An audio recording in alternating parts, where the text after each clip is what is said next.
Now here's where it gets weird. These are old washers with a newer Bluetooth lock system slapped on top, and I had about 25 minutes before the cycles changed. Enough time to either walk away and let this keep happening, or do something that made sure it didn't. Fast forward a few hours, and I'm standing in the laundry room on another floor, while 3 washers are completely unusable, with a note on the wall saying they wouldn't let someone's clothes out. So yeah, this is the story of how a normal laundry day turned into a full-blown apartment standoff, and why sometimes being polite just makes you the easiest target. Laundry is one of those chores you don't think should require strategy. You pay, you wait, you come back. Simple. I had planned my whole afternoon around that assumption. 3 loads, timed carefully, alarm set. 5 minutes of buffer because I've learned that shared spaces reward paranoia. Walking into the laundry room early felt like a tiny personal victory until my brain refused to process what I was seeing. My clothes were already out of the washer. Not done. Not even close. Just relocated. They were sitting in the dryer, still heavy with soap and water, streaked with lint that definitely wasn't mine. And inside the washer, someone else's clothes, happily tumbling away, halfway through a cycle I had paid for. For a few seconds, I genuinely stood there frozen, doing the mental math over and over, trying to figure out how this could possibly be a misunderstanding. It wasn't. 3 machines. 3 loads. Same detergent. Same settings. Someone had made a deliberate choice, and I was standing in the aftermath of it. Once the shock wore off, the anger arrived in waves. Not the explosive kind, worse than that. The quiet, focused kind, where your jaw locks and your thoughts get very clear. This wasn't about impatience or confusion. This was entitlement. Someone decided their time mattered more than mine, that their clothes mattered more than my clothes, and that the money I'd already spent was just a bonus for them. The lint was the detail that pushed it over the edge. Anyone who's ever done laundry knows you clean the lint trap, especially before using a dryer someone else just used. Seeing it ground into my damp clothes felt personal. Even if it wasn't Timyan, I looked around the room, half expecting to catch someone watching me, but it was empty. No confrontation. No explanation. Just evidence. And that's when I realized the worst part. If I fixed this quietly and walked away, nothing would stop it from happening again to me or to the next person.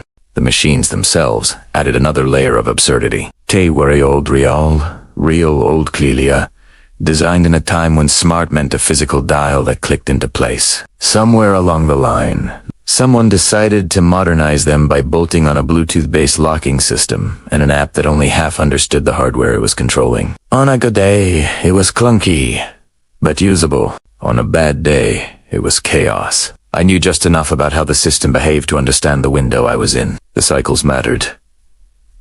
The locks mattered. Timing mattered. I wasn't thinking about being clever or getting even. I was thinking about the fact that I'd already paid. My clothes were compromised, and I had limited options before the machines advanced to the next stage. Standing there, staring at those washers, I felt that familiar internal debate kick in. Do you take the high road and swallow it, or do you respond in a way that actually forces the problem to stop? People like to imagine that decisions like this are instant, dramatic moments. They aren't. It was a series of small, practical thoughts stacked on top of each other. If primera wa, elikawai. I lose time, money, and clean clothes. If I complain later, there's no proof. If I intervene now, I at least reclaim some control. I kept looking at the clock. 25 minutes. That was Italiano. I wasn't out to destroy anything or ruin someone's life. I just wanted to interrupt the pattern. I wanted consequences where there hadn't been any. Everything I did in that moment came from that place, not rage, not revenge, but refusal. Refusal to be invisible. Refusal to be the easiest person to take advantage of in the room. By the time I stepped away, my hands were shaking, not because I felt triumphant, but because I knew exactly how messy shared spaces become when people stop respecting the basic social contract. Hours later, when my laundry was finally properly done, on a different floor, I felt that weird emotional crash that comes after sustained tension. Relief, sure, but also exhaustion. I hadn't yelled at anyone. I hadn't argued, and yet it felt like I'd been in a conflict the entire day. Curiosity got the better of me on my way out. and I checked the original laundry room. 3 washers sat there with era states that hadn't existed before. A small handwritten note taped to the wall mentioned that the machines wouldn't let someone's clothes out. The phrasing alone made me laugh despite myself. It was passive, vague, and completely accurate. For the first time since this started, I felt like the universe had acknowledged what happened, even if no one else knew the full story. Once the story started circulating, so did the questions. People wanted timelines, technical explanations, exact sequences. It was strange realizing how invested strangers could get in something so mundane. The truth was simpler than people wanted it to be. The system was flawed. The app didn't always reflect reality. Physical actions didn't always sync digitally. None of this was secret knowledge. Another tenant had shown me quirks of the machines months earlier, the same way neighbors pass along tips about stubborn doors or flickering lights. What bothered me wasn't that someone knew how to exploit a tit, was that they chose to. Tools are neutral. Intent isn't. And once that line is crossed, pretending it's just a misunderstanding feels dishonest. The comments, advice, and opinions poured in. Some people cheered. Some scolded. Some suggested escalating even further. Like this was a game with levels to unlock. That wasn't what I wanted. I wasn't trying to win. I wanted the behavior to stop. That's Italiano. The bleach suggestion came up half jokingly, half seriously, and I won't lie, it tempted me in the way all bad ideas do. In the end, I framed it differently in my head. One more test.